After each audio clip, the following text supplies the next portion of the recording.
ನಮಸ್ಕಾರ ಗೆಳೆಯರೆ, ನಾವು ಇವತ್ತು ಸಾಮಾನ್ಯ ಜ್ಞಾನದ ಪ್ರಮುಖ ಪ್ರಶ್ನೋತ್ತರ ಬಗ್ಗೆ ಚರ್ಚಿಸುತ್ತಿದ್ದೇವೆ. ಈ ಪ್ರಶ್ನೆಗಳ ಉತ್ತರ ನಿಮಗೆ ಗೊತ್ತಿದ್ದರೆ ಕಮೆಂಟ್ ಮಾಡಿ ತಿಳಿಸಿ ಮತ್ತು ವಿಡಿಯೋವನ್ನು ಕೊನೆವರೆಗೆ ನೋಡಿ.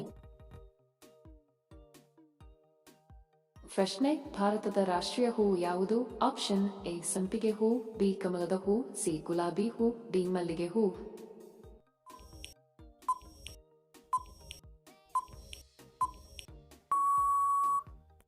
ಸರಿ ಉತ್ತರ ಆಪ್ಷನ್ ಬಿ ಕಮಲದ ಹೂ.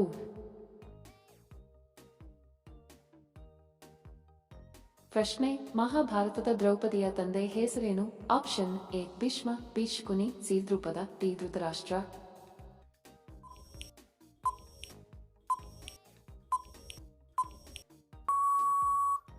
ಸರಿ ಉತ್ತರ ಆಪ್ಷನ್ ಸಿ ದ್ರುಪದ. ವಿಡಿಯೋ ಕೊನೆವರೆಗೂ ನೋಡಿದ್ದಕ್ಕೆ ತಮ್ಮೆಲ್ಲರಿಗೂ ಧನ್ಯವಾದಗಳು. ಮತ್ತೆ ಭೇಟಿ ಆಗೋಣ ಇಂಟ್ರೆಸ್ಟಿಂಗ್ ವಿಡಿಯೋದೊಂದಿಗೆ. ಅಲ್ಲಿಯವರೆಗೆ ನಮಸ್ಕಾರಗಳು. ಜೈ ಹಿಂದ್.